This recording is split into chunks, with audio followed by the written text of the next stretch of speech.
ساتویں پارے کی ابتدا میں رب کائنات نے تلاوت قرآن سن کر رونے والے کے متعلق کچھ یوں ارشاد فرمایا وَإِذَا سَمِعُوا مَا أُنزِلَ إِلَى الرَّسُولِ تَرَىٰ أَعْيُنَهُمْ تَفِيضُ مِنَ الدَّمْعِ مِمَّا عَرَفُوا مِنَ الْحَقِّ۔ ارشاد باری تعالیٰ ہے، اور جب یہ سنتے ہیں وہ جو رسول کی طرف نازل کیا گیا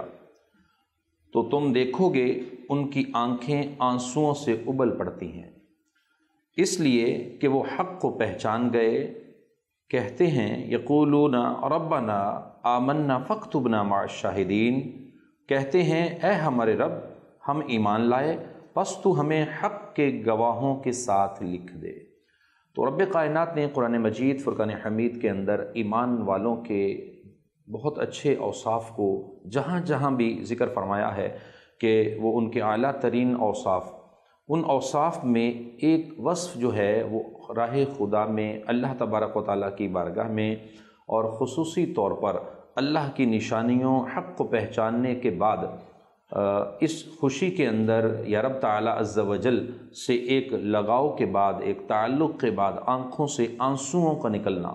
یہ رب کو ایک پسندیدہ امر ہے۔ اور اللہ تعالیٰ نے قرآن میں بھی اس وصف کو، ایمان والوں کی اس شان کو یوں بیان فرمایا ہے کہ جب یہ سنتے ہیں وہ جو رسول کی طرف نازل کیا گیا، یعنی تلاوت قرآن سنتے ہیں، قرآن کی آیتوں کو سنتے ہیں تو ان کی آنکھیں آنسوؤں سے بھر جاتی ہیں، ان کی آنکھوں سے آنسو جاری ہو جاتے ہیں۔ اور قرآن کی آیات میں دو طرح کی آیات کا ذکر ہے کہ ایک وہ آیتیں کہ جس میں اللہ تبارک و تعالیٰ عز و جل نے ڈر سنایا ہے۔ حبیب علیہ السلام نے وہ آیتیں جب تلاوت فرمائیں تو صحابہ ان آیتوں کو سن کر ان کی آنکھوں سے آنسو جاری ہوتے تھے۔ ایمان والوں کا یہ طریقہ ہے، اور قیامت تک ایسے ایمان والے آتے رہیں گے جو قرآن کی آیتوں پر غور و خوض کرتے ہوئے، حق کو پہچانتے ہوئے ان کی آنکھیں بھی نم ہو جایا کریں گی۔ تو اللہ تبارک و تعالیٰ عز و جل ایسے لوگوں کے لیے یہ ارشاد فرماتا ہے کہ یقولون ربنا آمنا فاکتبنا مع الشاہدین، تو وہ کہتے ہیں اے ہمارے رب ہم ایمان لائے پس تو ہمیں حق کے ساتھ، حق کے گواہوں کے ساتھ لکھ دے۔ اور اس آیت مبارکہ کے اندر اس کی چیز کا اسپیشلی ایک ذکر ہے، نجاشی بادشاہ اور اس کی طرف سے دربار رسالت میں بھیجے ہوئے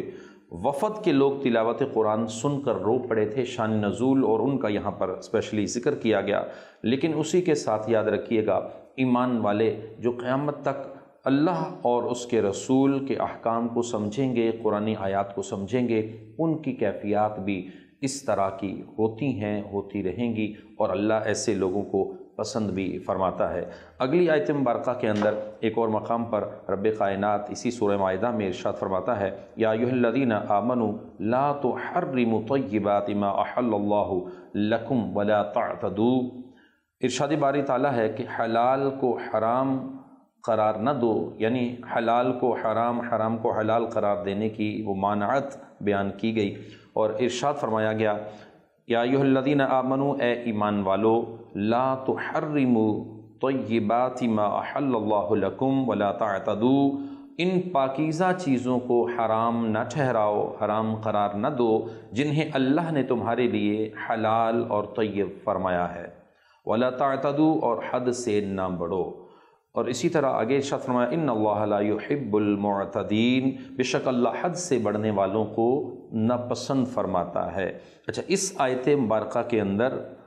اللہ تبارک و تعالیٰ نے پاکیزہ چیزوں کو حرام قرار دینے سے منع کیا، یعنی جو چیزیں حلال ہیں ان کو حرام کرنے سے، حرام کہنے سے منع فرمایا۔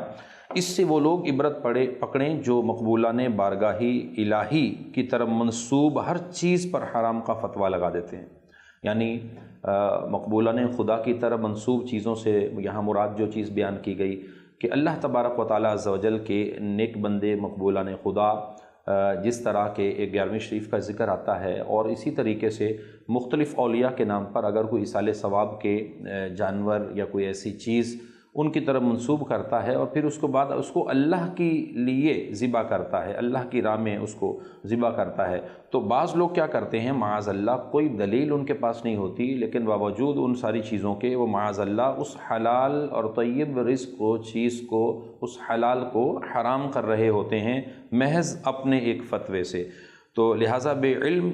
شرعی مسائل بتانے والے بھی توبہ کریں کہ بارہا وہ بھی حلال کو حرام قرار دے دیتے ہیں۔ تو یہ آج معاذ اللہ لوگوں میں بھی ایک ہے، اپنی مرضی سے جس چیز کو چاہتے ہیں وہ حلال کہہ دیتے ہیں، جس کو چاہتے ہیں وہ حرام کہنا شروع کر دیتے ہیں۔ تو اس لیے اس کو سمجھنا انتہائی ضروری امر ہے کہ اللہ تبارک و تعالیٰ نے جن چیزوں کو حلال قرار دیا ہے ان کو اپنی مرضی سے حرام نہیں کہہ سکتے، اور جن کو حرام قرار دیا ہے اپنی مرضی سے حلال نہیں کر سکتے۔ وَقُلُوا مِمَّا رَزَقَكُمُ اللَّهُ حَلَالًا طَيِّبًا، اور ارشاد فرمایا اور جو کچھ تمہیں اللہ نے حلال پاکیزہ رزق دیا ہے اس میں سے کھاؤ، اور وَاتَّقُوا اللَّهَ الَّذِي أَنْتُمْ بِهِ مُؤْمِنُونَ، اور اللہ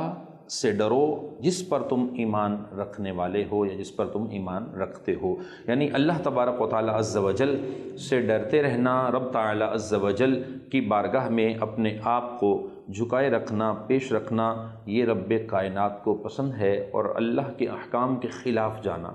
جس کو رب نے حلال فرمایا ہے اس کو حرام کہنا، جس کو حرام فرمایا اس کو حلال کہنا، یہ حد سے بڑھنا ہے، اللہ کے احکام میں تبدیلی ہے، رب اس کو قطعاً معاف نہیں فرمائے گا۔ اگلی آیت مبارکہ کے اندر قسم کے شرعی مسائل اور توڑنے کا کفارہ اور ان چیزوں کو بیان فرمایا گیا ہے۔ اللہ تبارک و تعالیٰ ارشاد فرماتا ہے لا یؤاخذکم اللہ باللغو فی ایمانکم، اللہ تمہاری فضول قسموں پر تمہیں نہیں پکڑے گا،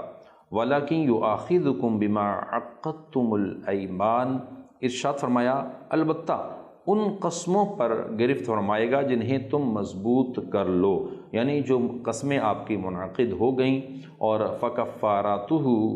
اطعام عشرۃ مساکین من اوسط ما تطعمون اہلیکم، تو ایسی قسم کا کفارہ 10 مسکینوں کو اس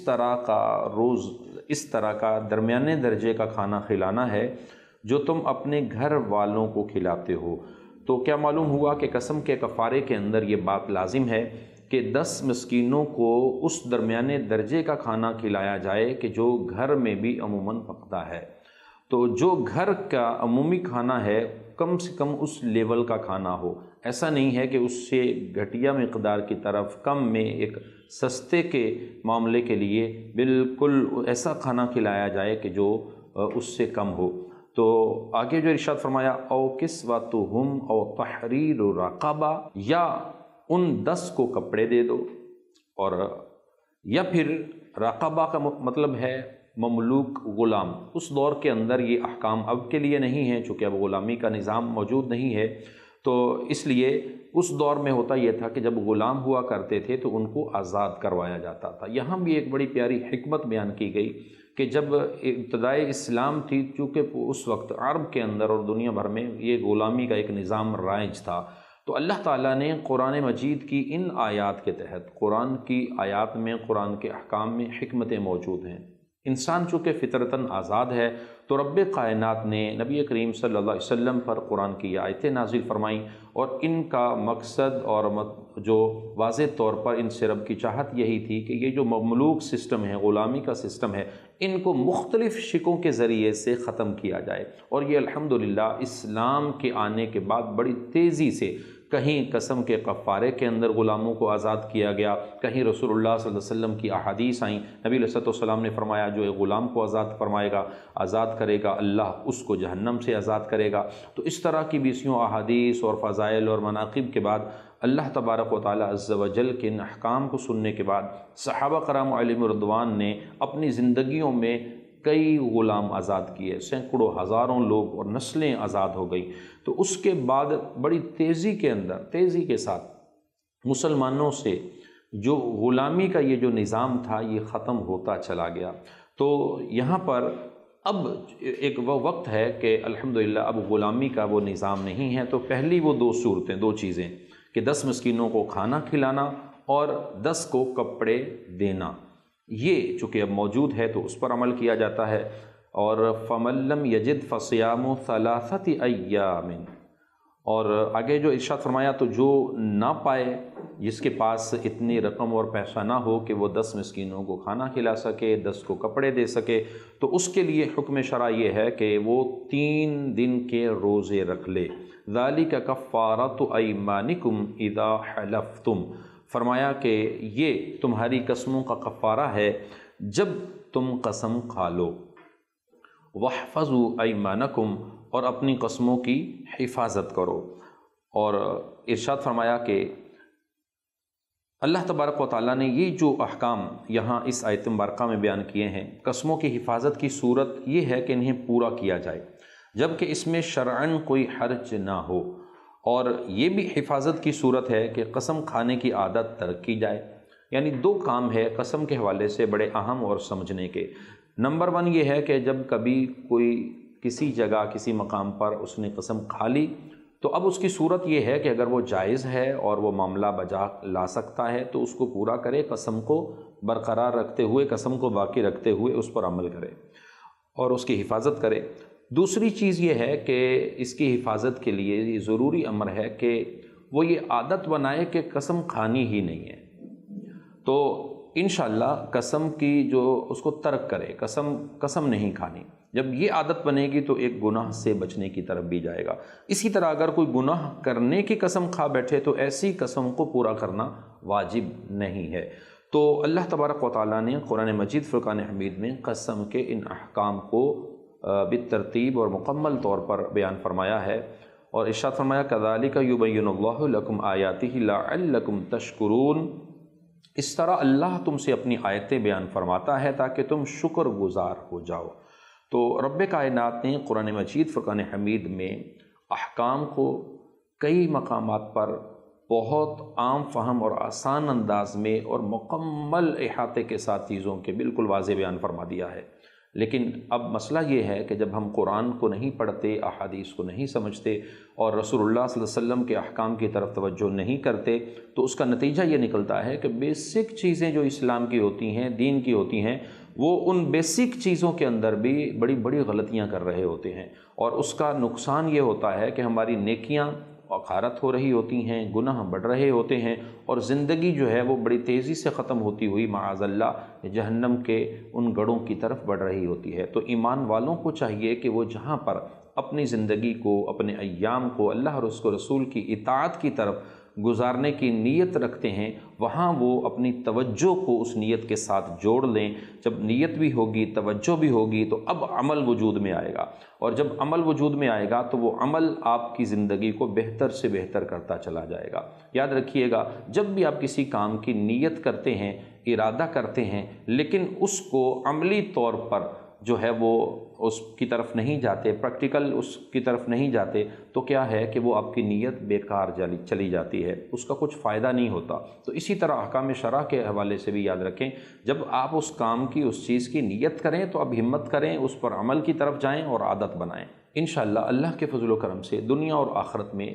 جو ہے وہ بہتری ہوگی، اور آپ اسلام پر عمل کرتے ہوئے بہترین پاکیزہ زندگی گزار رہے ہوں گے۔ اگلی آیت مبارکہ کے اندر اللہ تعالیٰ نے جو ارشاد فرمایا، یہ 4 ناپاک شیطانی کاموں کا یہاں ذکر کیا گیا ہے۔ یا ایھا الذین آمنوا، اے ایمان والو، انما الخمر والمیسر والانصاب والازلام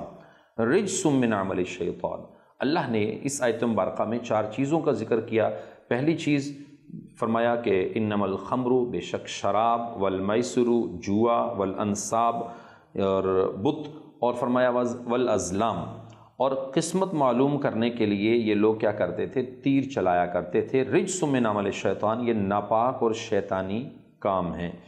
اچھا، اب ان چیزوں کو ہم سمجھیں کہ اللہ تبارک و تعالیٰ نے ان کا جو یہ ذکر فرمایا ہے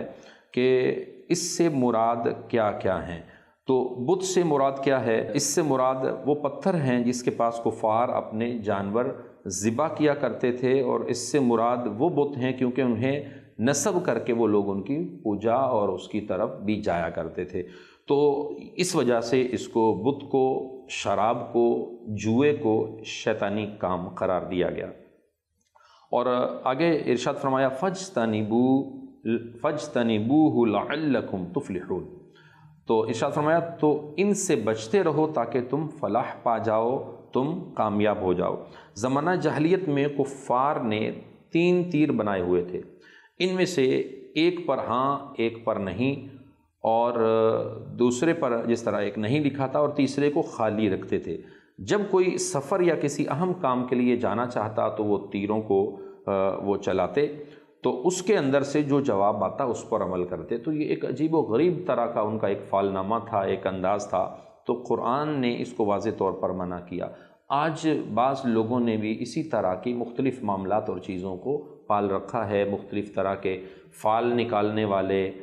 طوطے سے وہ چیزیں نکالنے والے، اور مختلف لوگ آپ نے دیکھا ہوگا ایسے ہوتے ہیں جو اپنے کاموں سے پہلے اس طرح کی فعال اور اس طرح کے عمل کرتے ہیں۔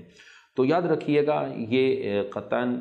درست نہیں ہے، شریعت اسلامیہ اس کو منع کرتی ہے، اور مسلمانوں کو ایسی عقائد اور ایسی چیزوں کو طرف نہیں جانا چاہیے۔ بلکہ مسلمان کے لیے جن چیزوں کی اجازت ہے وہ یہ ہے، جب آپ کوئی اچھا کام کرنے لگیں تو سنت سے ثابت ہے، اور نبی علیہ السلام نے اس کی تعلیمات بھی ارشاد فرمائی کہ آپ 2 رکعت نفل ادا کریں، اللہ کی بارگاہ میں اس کام کے لیے دعا کریں کہ یا اللہ عز و جل یہ جو میں اپنا بزنس کرنے جا رہا ہوں یا سفر کے لیے نکل رہا ہوں یا کوئی اور کام کرنا چاہتا ہوں، اے اللہ اس کام کو میرے لیے آسان فرما دے، اس میں برکت رکھ دے، تو انشاءاللہ اللہ کے فضل و کرم سے رب کی مدد اس میں شامل حال ہو جائے گی۔ لیکن وہ شیطانی کام جس سے رب کائنات نے منع فرمایا، مختلف طرح کے آسانی سے فال نکلوا لینا، مختلف کام کر لینا، یہ کام کروں نہیں کروں، تو وہ ایک اپنے ڈھونگ والے انداز میں کوئی 2 چیزیں بتا دینے، یہ نہیں کرو اس دن کر لینا، تو یہ درست نہیں ہے۔ یہ آج بہت اس طرح کے معاملات ہو چکے ہیں کہ معاشرے میں لوگ جو ہے وہ اس طرح کی چیزوں میں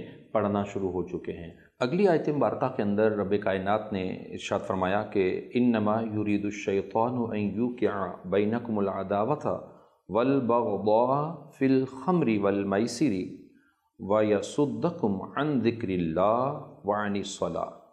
ارشاد باری تعالیٰ ہے اس آیت کے اندر جس چیز کو بیان کیا گیا، شراب اور جوئے کا دنیاوی اور دینی نقصان اس آیت میں بیان کیا گیا ہے، یہ اس کا عنوان ہے۔ ارشاد کیا ہے؟ اللہ تعالیٰ فرماتا ہے انما یرید الشیطان، شیطان تو یہی چاہتا ہے ان یوقع بینکم العداوۃ، کہ وہ شراب اور جوئے کے ذریعے تمہارے درمیان دشمنی اور بغض اور کینہ ڈال دے، یعنی بغضاء فی الخمر والمیسر، یعنی شراب کے ذریعے سے اور جوئے کے ذریعے سے وہ مسلمانوں کے درمیان وہ بغض بھی ڈال دے، وہ مسلمانوں کے درمیان دشمنی بھی ڈال دے، اور باہمی عداوتیں بھی اس میں پیدا ہو جائیں۔ وَيَصُدَّكُمْ عَنْ ذِكْرِ اللَّهِ، اور تمہیں اللہ کے ذکر سے غافل بھی کر دے، دور بھی کر دے، وَعَنِ الصَّلَاةِ، اور نماز سے بھی وہ روک دے، فَهَلْ أَنْتُمْ مُنْتَهُونَ، تو کیا تم باز آتے ہو؟ اب اس آیت کو مکمل طور پر اگر ہم سمجھے تو شراب خوری، جوئے کا دنیاوی جو وبال ہے وہ یہ ہے کہ مسلمان آپس میں ایک دوسرے کے دشمن بن جاتے ہیں، بغض و عناد ہو جاتا ہے، ان کے سینے کینے سے بھر جاتے ہیں، ان کو اپنی زندگیوں کا جو ہے نا وہ صحیح مطلب، مفہوم اور جو مقصد ہے وہ ان کے دلوں سے نکل جاتا ہے، وہ اس جوئے اور شراب کی لت کے اندر اس حد تک بے اخلاق، بد اخلاق ہو جاتے ہیں۔ اور دینی وبال کیا ہے؟ جو کہ جب وہ شراب کی طرف جاتے ہیں تو اب ان کی عقل ماری جاتی ہے، پھر وہ ذکر الہی سے غافل ہو جاتے ہیں، نماز سے دور ہو جاتے ہیں، اللہ تبارک و تعالیٰ کے احکام سے دور ہو جاتے ہیں، اور یوں ان کی دین اور دنیا دونوں چیزیں تباہی کی طرف چلی جاتی ہیں۔ تو رب کائنات نے شراب کو جو حرام فرمایا ہے، جوئے کو حرام فرمایا ہے، آج ہم اس بات کو اگر دیکھیں تو ہمارے معاشرے کے اندر آج بھی یہ دونوں وبائیں یہ پائی جاتی ہیں۔ لوگ معاذ اللہ شراب کو اب نام بدل بدل کر مختلف طرح کی چیزوں کے ساتھ، اگرچہ کہ وہ ریل وہ شراب یا اس سے کم درجے کی یا مختلف طرح کی ناموں کے ساتھ اب جو ہے یہ باقاعدہ چیزیں مارکیٹ میں اس انداز میں کہ نوجوانوں سے لے کر ہر طبقے کے افراد اس میں مبتلا ہو رہے ہیں، اور اسپیشلی اس سے ملتا جلتے اور جو نشہ آور چیزیں ہیں یہ مارکیٹ میں بڑی تیزی کے ساتھ اسپیشلی ہماری نوجوان نسلیں اس کے اندر جو ہے وہ غرق ہو رہی ہیں۔ تو ہمیں اس بات کو سمجھنے کی ضرورت ہے کہ شریعت مطہرہ نے آخر ان چیزوں کو جو منع فرمایا ہے اس کی وجوہات کیا ہیں۔ واضح طور پر 2 وجہیں بیان کی قرآن کی اس آیت مبارکہ کے اندر۔ ایک وجہ تو بیان کی گئی کہ دنیا تباہ ہو جائے گی تمہاری، بغض و عناد ہوگا، تمہاری عقلیں خراب ہو جائیں گی، رشتوں کی پہچان ختم ہو جائے گی، اور دوسری وجہ یہ بیان کی گئی کہ اگر تم چاہتے ہو نیک رہو تو تمہاری نیکی نہیں رہے گی، ذکر الہی سے تم دور ہو جاؤ گے، نماز سے تم دور ہو جاؤ گے، اللہ سے تم جو ہے وہ دور ہو جاؤ گے۔ جب یہ سارے معاملات تمہارے ساتھ آ جائیں گے تو دین اور دنیا دونوں کی دونوں تباہی کی طرف چلی جائیں گی۔ تو اللہ تبارک و تعالیٰ عز و جل کے احکام کو، شریعت مطہرہ کے احکام کو جو بندہ مانتا رہے گا، سمجھتا رہے گا، انشاءاللہ اس کی دنیا بھی بہتر ہوگی، آخرت بہتر ہوگی۔ 7ویں پارے میں اگلی ایک آیت مبارکہ جس میں رب کائنات نے اطاعت رسول کا جب حکم دیا تو فرمایا کہ جو بندہ اطاعت رسول کی طرف آتا ہے تو اس کے لیے اللہ تبارک و تعالیٰ عز و جل کی کیا کیا نعمتیں اور چیزیں ہیں۔ آئیے اللہ تعالیٰ ارشاد فرماتا ہے اطیعوا اللہ واطیعوا الرسول واحذروا، اور فرمایا اللہ کا حکم مانو اور رسول کا حکم مانو، اور پھر آگے جو فرمایا واحذروا، اور ہوشیار رہو۔ اس کا مطلب کیا ہے کہ اللہ تبارک و تعالیٰ کے احکام ماننے میں، رسول اللہ صلی اللہ علیہ وسلم کا حکم ماننے میں، اور ہوشیار رہنے کا مطلب یہ ہے کہ جب تم دنیا کے اندر اپنے زندگی کو جی رہے ہو تو دنیا کے اعتبار سے دنیا میں اس وقت جو چل رہا ہے، آج بھی ہم ان چیزوں کی طرف جب توجہ دیتے ہیں تو ہمیں پتہ چلتا ہے کہ دین میں، اللہ اور اس کے رسول کے احکام میں، اللہ اور اس کے رسول کی اطاعت میں جب کوئی شخص بڑھتا ہے آگے تو اس کو کئی فتنے آ کر اللہ اور اس کے رسول کے احکام سے دور کرنے کے لیے سامنے کھڑے ہو جاتے ہیں۔ تو اب اگر یہ شخص وَاحْذَرُوا، ہوشیاری اپنائے گا، اپنے آپ کو فعال رکھے گا، توجہ سے اس چیزوں کی طرف دیکھے گا، تو فَإِن تَوَلَّيْتُمْ فَاعْلَمُوا، تو ارشاد فرمایا پھر اگر تم پھر جاؤ تو جان لو کہ ہمارے رسول پر تو صرف واضح طور پر تبلیغ فرما دینا لازم تھا۔ یعنی رسول اللہ صلی اللہ علیہ وسلم نے اور امت کے دعوت دینے والوں نے قیامت تک جتنے بھی احکام تھے وہ تم تک پہنچا دیے، رسول اللہ صلی اللہ علیہ وسلم کا دین تم تک پہنچا۔ لیکن اگر کوئی شخص اب ان ساری چیزوں کو سمجھنے کے بعد بھی پھر گمراہی کی طرف چلا جاتا ہے تو اب اس کے اندر یاد رکھیں اللہ کو اس سے کوئی فرق نہیں پڑتا، اور رسول پر تو واضح طور پر تھا، یعنی حضور نبی کریم صلی اللہ علیہ وسلم نے تو احکام تم تک پہنچا دیے، یہ صحابہ کو بھی پیغام دے دیا گیا، قیامت تک آنے والے ایمان والوں کے لیے بھی یہ پیغام ہے کہ تم جب دین اسلام پر آ جاؤ تو پھر اطیعوا اللہ واطیعوا الرسول، اللہ کی اطاعت کرو اور اس کے رسول کا حکم مانو، اور دینی احکام، معاملات اور چیزوں کے اندر فعال رہو۔ اگلی آیت مبارکہ میں اللہ تعالیٰ ارشاد فرماتا ہے، اور اس میں فضول سوالات کی ممانعت کا ذکر ہے۔ ارشاد باری تعالیٰ ہے یا ایھا الذین آمنوا لا تسألوا عن اشیاء ان تبد لکم تسؤکم، ارشاد فرمایا اے ایمان والو ایسی باتیں نہ پوچھو جو تم پر ظاہر کی جائیں تو تمہیں بری لگے۔ وَإِن تَسْأَلُوا عَنْهَا حِينَ يُنَزَّلُ الْقُرْآنُ تُبْدَ لَكُمْ، اور اگر تم انہیں اس وقت پوچھو گے جب قرآن نازل کیا جا رہا ہوگا تو تم پر وہ چیزیں ظاہر کر دی جائیں گی، عفا اللہ عنہا، اللہ جن کو معاف کر چکا ہے، واللہ غفور حلیم، اور اللہ بخشنے والا، حلم والا ہے۔ تو یہاں اس آیت مبارکہ کے اندر جو چیزیں بیان کی گئی، نمبر 1 تو یہ کہ فضول سوالات کرنے کی ممانعت آئی گئی، کہ فضول سوالات نہیں کرنے، کہ خواہ سوال کے اندر سوال کے اندر سوال کرتے رہیں، جس طرح کہ سورہ بقرہ میں وہ ذکر ہے کہ بنی اسرائیل کے لوگوں نے گائے کا، کون سی گائے ہونی چاہیے، کس طرح کی ہونی چاہیے، اس کا رنگ کیا ہو، اچھا وہ دکھنے میں کیسی ہو، تو وہ جس طرح وہ سوال کرتے رہے کنڈیشنز آتی گئیں اور وہ مشکل سے مشکل میں پڑھتے گئے۔ تو ایمان والوں کو بھی حکم ہے، اور اسپیشلی رسول اللہ صلی اللہ علیہ وسلم کے صحابہ کے لیے یہ تربیت تھی کہ جب قرآن نازل ہو رہا ہو تو آپ سوالات پر سوالات نہیں کریں گے، اور ایمان والوں کو بھی قیامت تک کے لیے یہ احکام ہے۔ شریعت مطہرہ کے احکام کے اندر علماء اور شریعت اسلامیہ جن چیزوں کو حرام قرار دے دے اور جن چیزوں کو حلال قرار دے دے، اب اس کے اندر مزید اس کی شکوں کو نکال کر اس میں طویل بحثوں میں نہ پڑا جائے، بلکہ اس امر کی شریعت نے ممانعت نہ کی ہو اور اس کو مباح قرار دیا ہو، جائز قرار دیا ہو، تو وہ مباح اور جائز ہی ہوتا ہے۔ شریعت مطہرہ نے جس کو منع نہیں کیا وہ مباح ہے، وہ جائز ہے۔ تو اب قرآن مجید فرقان حمید کے احکامات کو ہم سمجھتے ہوئے ان چیزوں کی طرف آئیں کہ اللہ تبارک و تعالیٰ عز و جل نے جو حرام چیزیں تھیں ان کو واضح طور پر حرام فرما دیا، جو حلال چیزیں تھیں وہ حلال ہیں، اور جن پر سقوط ہے وہ مباح ہیں، وہ جائز ہیں۔ اب ان چیزوں کو بھی، جائز چیزوں کو بھی معاذ اللہ بعض لوگ کیا کرتے ہیں، اس کو ناجائز کی طرف لے جانے کے لیے علماء سے مختلف طرح کے سوالات کرتے رہتے ہیں کہ یہ یوں ہونا چاہیے، یہ یوں ہونا چاہیے۔ اپنی عقلوں کے گھوڑے جو ہیں وہ دوڑاتے رہتے ہیں، اور فلسفے اور منطقیں جھاڑ کر مختلف طرح کی چیزیں کر کے علماء سے ایک سوال کو ذہن میں بنا کر بیٹھ جاتے ہیں کہ بس اس پر اب جو ہے وہ ناجائز کا فتویٰ مل جائے، اس پر جو ہے وہ اب یہ فلاں طرح کا فتویٰ مل جائے۔ تو یہ انداز بالکل درست نہیں ہے، اس کی ممانعت ہے۔ رب کائنات نے جن چیزوں کو دین اسلام میں حلال فرما دیا ہے وہ چیزیں حلال ہیں، اور جن چیزوں کو حرام فرما دیا وہ حرام ہیں، اور اس کے بعد جو مباح اور جائز چیزیں رہ گئیں جس کی ممانعت پر کوئی دلیل نہیں ہے، تو ان کے مباح اور جائز ہونے پر کوئی شک و شبہ نہیں ہے۔ اب عوام کو بھی اس کے اندر اس شک و شبہ میں نہیں ڈالنا چاہیے۔ اللہ تبارک و تعالیٰ عز و جل کی بارگاہ میں دعا ہے خالق کائنات ہمیں قرآن مجید فرقان حمید کو سمجھ کر اس پر عمل کی توفیق عطا فرمائے۔ امید کرتے ہیں آپ ہمارے یہ جو جتنے بھی پروگرامز آپ دیکھ رہے ہیں ان کو دیکھنے کے ساتھ ساتھ اپنے اور دوست و احباب کو بھی اس پروگرام کی اور خلاصہ تفسیر قرآن، درس قرآن کی دعوت بھی دے رہے ہوں گے۔ پورا رمضان ہمارے ساتھ رہیے۔ اگلے ایپیسوڈ میں، اگلے پروگرام میں انشاءاللہ پھر ملیں گے۔ اللہ نگہبان۔